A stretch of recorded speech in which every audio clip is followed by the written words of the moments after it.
Here is a recap of the first season of Stranger Things.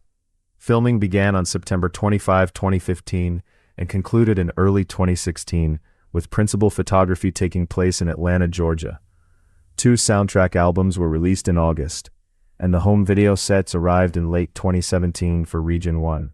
On November 6, 1883, in Hawkins, Indiana, a scientist is attacked by an unseen creature at a U.S. government laboratory. 12-year-old Will Byers encounters the creature and mysteriously vanishes while cycling home from a Dungeons & Dragons session with his friends Mike Wheeler, Dustin Henderson, and Lucas Sinclair. The following day, Will's single mother Joyce Byers reports his disappearance to the police chief Jim Hopper, who launches a town-wide search. The lab's director, Dr. Martin Brenner, investigates an organic substance oozing from the lab's basement, claiming that the girl cannot have gone far. A nervous young girl wearing a hospital gown wanders into a local diner. The owner, Benny, finds a tattoo of 11 on her arm and learns that her name is 11. Brenner, monitoring the phone line, sends agents to the diner after Benny calls social services. The agents kill Benny, but 11 manages to escape using telekinetic abilities. Joyce's phone short-circuits after receiving a mysterious phone call that she believes is from Will. While searching for Will in the woods, Mike, Dustin, and Lucas come across 11. The boys bring 11 to Mike's house, where they disagree on what to do. Mike formulates a plan for 11 to pretend to be a runaway and seek help from his mother, Karen. 11 refuses, however, revealing that bad men are after her. Will's brother Jonathan visits his estranged father Lonnie in Indianapolis to search for Will, but Lonnie rebuffs him. Hopper's search party discovers a scrap of hospital gown near the lab. After recognizing Will in a photograph and demonstrating her telekinesis, 11 convinces the boys to trust her, as they believe she can find Will.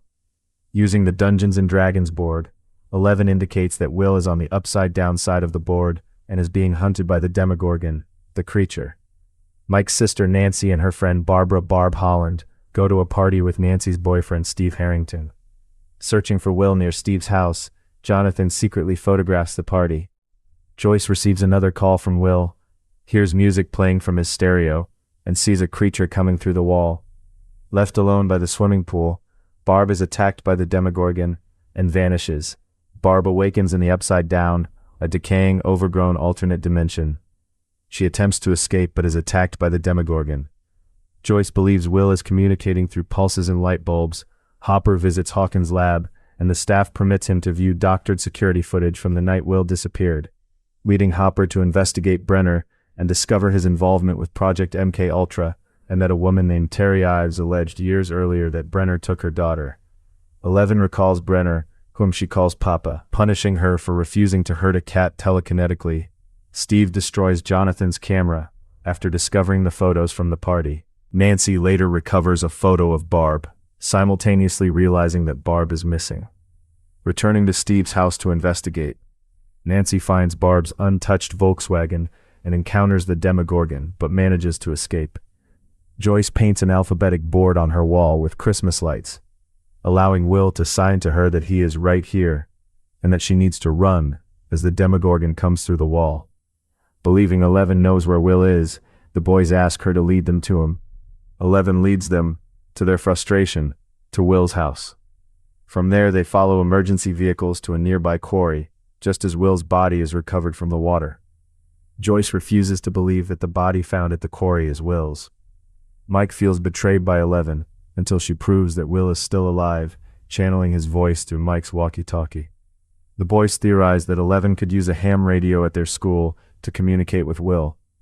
Nancy notices a figure behind Barb in Jonathan's photo, which Jonathan realizes matches his mother's description of the Demogorgon. Nancy tells the police about Barb's disappearance. She later fights with Steve, who not only does not care about Barb, but only cares about not getting in trouble with his father. Hopper has suspicions regarding the authenticity of the body found in the quarry when he learns that the usual coroner was sent home. Hopper confronts the state trooper who found it and beats him until he admits he was ordered to lie. The boys sneak 11 into their school to use the radio, while Joyce hears Will's voice through her living room wall. Tearing away the wallpaper, she sees him. 11 uses the radio to channel Will talking to his mother. Hopper goes to the morgue and finds that the body is a fake, and suspecting that Brenner is responsible, breaks into the lab. Hopper searches the lab before being knocked out by the lab's guards. The boys ask their science teacher, Mr. Clark, if it would be possible to travel between alternate dimensions, to which he answers that there could be a theoretical gate between dimensions. Hopper awakens at his house and finds a hidden microphone, realizing that Joyce was right the whole time. The boys follow their compasses, searching for a gate that could disrupt the Earth's electromagnetic field. 11 recalls memories of being placed in a sensory deprivation tank to telepathically eavesdrop on a Soviet man speaking Russian. While listening, she accidentally came across the Demogorgon. Fearing another encounter with the Demogorgon, 11 redirects the compasses. Lucas misinterprets this as an act of betrayal, leading Mike and Lucas to fight, and 11 to telekinetically fling Lucas away from Mike. While Dustin and Mike tend to the unconscious Lucas, 11 runs off. Nancy and Jonathan formulate a plan to kill the Demogorgon. While searching in the woods, they come across a small gate to the Upside Down. Nancy crawls through it but inadvertently draws the Demogorgon's attention. Jonathan unsuccessfully tries to look for Nancy as the gate to the Upside Down begins to close. After finding the small gate, Jonathan pulls Nancy back through it. That night, Nancy is afraid to be alone and asks Jonathan to stay in her bedroom. Steve, attempting to reconcile with Nancy, sees them together through her bedroom window and assumes they are in a relationship. Joyce and Hopper track down Terry Ives, who is catatonic and tended by her sister Becky. Becky explains that Terry was a Project MKUltra participant while unknowingly pregnant, and that Terry believes Brenner kidnapped her daughter Jane at birth due to her supposed telekinetic and telepathic abilities. Nancy and Jonathan stockpile weapons to kill the Demogorgon, theorizing that it is attracted by blood. Steve is brutally beaten up in a fistfight with Jonathan after he insults Will and calls Nancy a slut. Jonathan is arrested and held at the police station for beating up Steve and inadvertently punching one of the responding officers in the face while Steve's group flees. 11 walks into a grocery store and shoplifts several boxes of Eggo waffles. Searching for 11, Mike and Dustin are ambushed by two bullies, Troy and James, who try to kill Mike. Mike is rescued by 11, who uses her powers to break Troy's arm. 11 collapses and recalls being asked by Brenner to contact the Demogorgon and, in her terror, inadvertently opening the gate. She tearfully admits to Mike and Dustin that she is responsible for allowing the Demogorgon to enter this dimension. Lucas sees agents, who have tracked down 11, preparing to ambush Mike's house. Lucas warns Mike that agents are searching for 11. Mike, Dustin, and 11 flee the house, while Brenner and his agents chase the kids using vans. 11 telekinetically flips one of the vans that block their path as the kids escape. Lucas reconciles with Mike and 11, and the kids hide in the junkyard.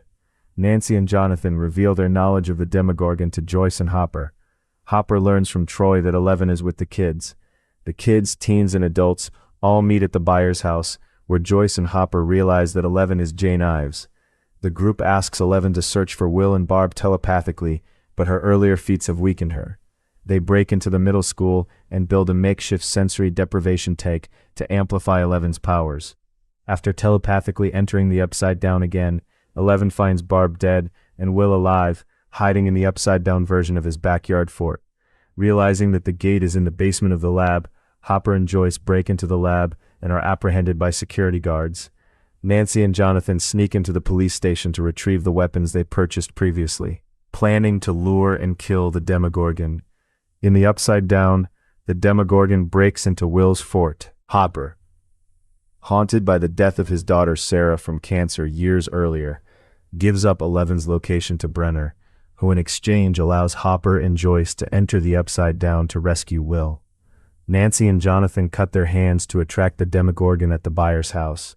Steve, intending to apologize to Jonathan about their fight, arrives just as the Demogorgon appears. Steve, Nancy, and Jonathan fight the Demogorgon and light it on fire, forcing it to retreat back into the Upside Down. Meanwhile, 11 and the boys hide in the middle school when Brenner and his agents arrive to kidnap 11. She kills most of them before collapsing from exhaustion. As Brenner and his remaining agents pin 11 and the boys down, the Demogorgon appears, attracted by the dead agent's blood, and attacks Brenner and the remaining agents as the boys escape with 11. Hopper and Joyce enter the Upside Down's version of the Hawkins library, where they encounter several corpses of the Demogorgon's victims, including Barb, and find Will unconscious with a tendril down his throat. Hopper revives him using CPR after removing the tendril. The Demogorgon corners the kids, but Eleven recovers from her exhaustion and disintegrates it, causing them both to disappear. Will recovers in the hospital, reuniting with his family and friends. 1 month later, it is Christmas and Nancy is back together with Steve, and both are friends with Jonathan. Will coughs up a slug-like creature and has a vision of the Upside Down, but hides this from his family. That wraps up the first season. If you enjoyed this recap, don't forget to like and subscribe for more. Thanks for watching. See you in the next one.